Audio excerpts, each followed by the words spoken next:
Olha mais um caso aqui, pessoal, sinceramente, do desrespeito absoluto que acontece, pelo visto, só aqui no Brasil, nesse grau aqui.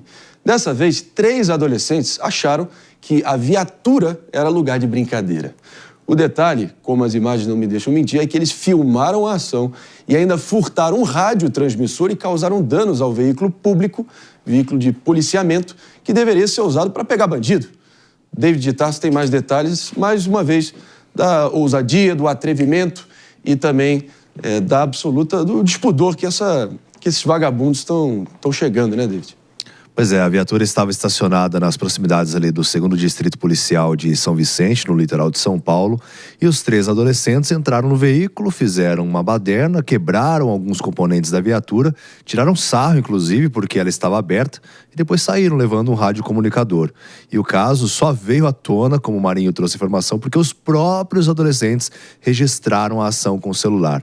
Depois da divulgação das imagens, eles foram identificados, localizados e conduzidos para a delegacia, onde na presença ali dos responsáveis legais, dos pais, né, das mães, eles confessaram a autoria do ato infracional e agora vão responder por furto e também por dano ao patrimônio público. Mas realmente é uma falta de pudor total, né? Não, falta de pudor total é o seguinte também. Olha, eu acho que todo mundo aqui que trabalha com a comunicação, a gente tem que prezar sempre pela verdade e dar nome ao que realmente a gente está diante. Pepe, eu acho que está na hora da gente abandonar um pouco dos eufemismos, dos não me toques e também de relativizações e dar nome ao que a gente está vendo. Não é juventude, não deveria ser um salvo-conduto para você ter comportamento criminoso e passar a mão na sua cabecinha. Não são jovens apenas, a gente está lidando com marginais vagabundos aqui, mais um da pior espécie. Então vai que a sua, queria ouvir tua opinião aqui, porque realmente dá aquela sensação de que está tudo liberado e situação complicada. Queria te ouvir. Não, essa é uma questão interessante, Marinho. Quando você fala da criminalização de atos de infração de pessoas menores de 18 anos, né? É uma discussão que está sendo travada em Brasília, é uma discussão que envolve várias emoções, não é? Eu entendo o seguinte, eu acho que os adolescentes, né, e as crianças menores de idade, de certa forma, elas são, sim, processadas e criminalizadas. A gente tem que... tudo bem que ao invés de ser o Código Penal, né, que pauta as condutas, na verdade, é o Estatuto da Criança e Adolescente. Mas elas são processadas e elas cumprem as penas, né? Isso é bom lembrar, né? Não há uma despenalização, como muitas pessoas querem defender em relação a esse assunto. E aí tem uma questão que eu acho que é muito cara na discussão de penalização normal, que é a reparação e punição, não é? Até que ponto essas pessoas que são jovens, né, são pessoas que têm menos de 18 anos de idade, elas conseguem responder pelos seus crimes. Eu entendo e eu defendo que essas pessoas têm que ter um processo, sim, diferenciado, como é hoje no Brasil, porque a gente tem que recuperar esses adolescentes, essas crianças que cometem esse tipo de crime. Não dá para a gente colocar ela numa prisão, né, junto com o Marcola, junto com o Marcinho PP, porque aí sim, né, a recuperação será algo difícil de acontecer. Então, eu entendo que o nosso sistema, ele endereça bem essa questão.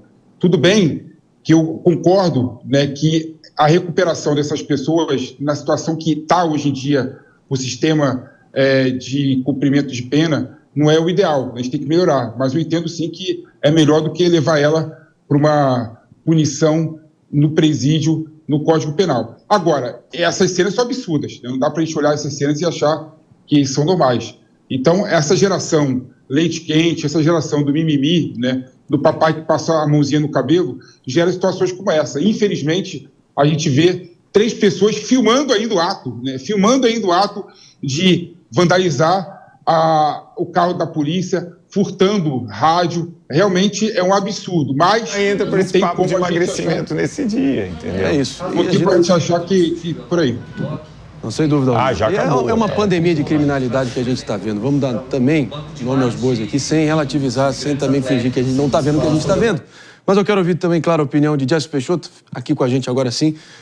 Pessoal, como é que você viu isso aí? Porque, de fato, isso aí não é um crime pelo Estatuto da Criança e Adolescente, o nosso Código Penal, são um ato infracional e os responsáveis legais vão ter que responder em alguma medida. Como é que você viu isso? Eu acho que eles claramente já têm idade o suficiente para saber o que estão fazendo, tanto que acham que é uma piada o que estão fazendo. E quando a gente vê isso, me surpreende duas coisas. Uma, a burrice sempre me surpreende bastante.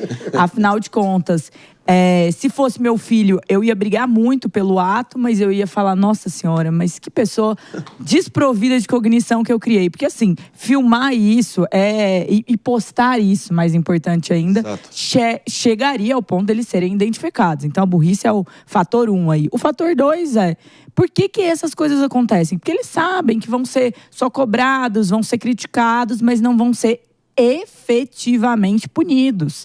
Então, assim, este é um problema que a gente tem nesse país. E aí o crime vira piada, o ato vira brincadeirinha e todo mundo ri. E quem que sofre? É o contribuinte que tem que pagar pelos vandalismos que eles cometeram. São os pais, que muitas vezes são trabalhadores, não têm, às vezes, uma responsabilidade, como posso dizer, pelo que o filho de fato se tornou, embora eles tenham que trabalhar, eles têm muitas outras atribuições, mas que terceirizam as escolas essa formação. E aí a gente vê a falta que faz ter o pai, muitas vezes presente, mais ativo dentro da educação, porque a gente sabe que a escola não está formando ética. Porque no final do dia, esse tipo de coisa acontece porque a gente, querendo ou não, passa muito a mão na cabeça, André. É uma geração do mimimi. É uma geração, se falou alto, se criticou. Eu estava num campeonato de debate esses dias e um juiz foi dar um feedback, ou seja, um resultado, e usou uma palavra que magoou um debatedor.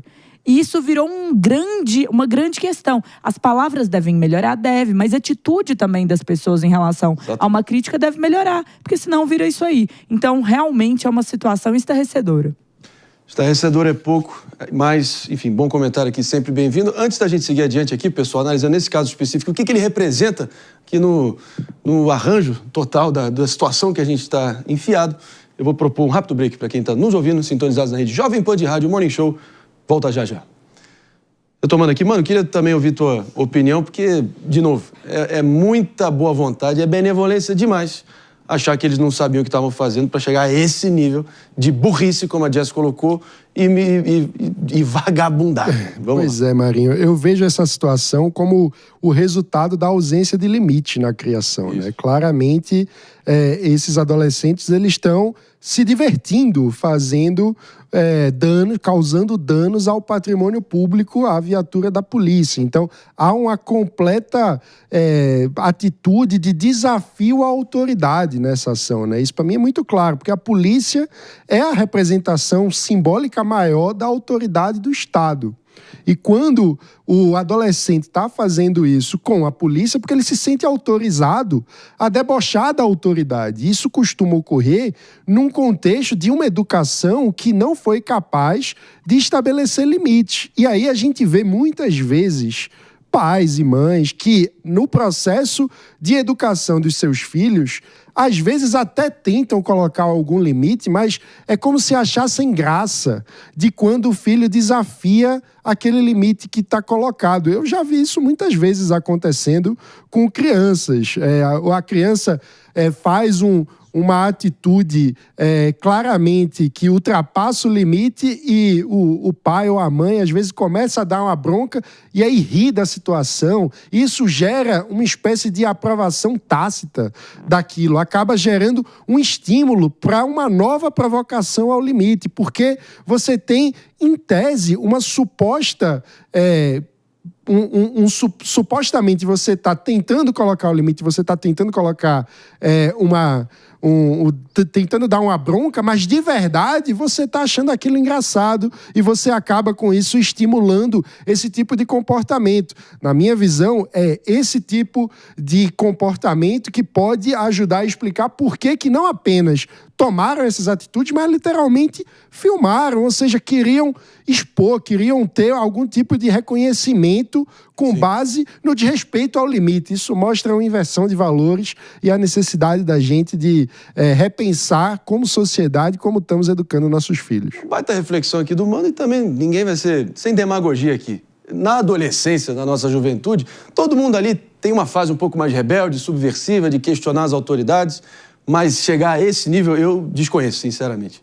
é um nível que já passa qualquer limite concebível. David, você tem aqui uma nota da Polícia Civil sobre o caso, certo? Isso, da Secretaria de Segurança Pública. A nota diz que, então, os 3 adolescentes são de 15, 16 e 17 anos, que eles foram detidos depois de identificado pelas imagens que eles mesmos gravaram, né? E agora vão responder aí por ato infracional, por atos infracionais, porque tanto dano ao patrimônio público quanto também furto. Mas o que chama a atenção é que eles procuraram no porta-luva as chaves do veículo. Imagino se tivesse a chave da viatura, eles teriam levado também embora, com certeza.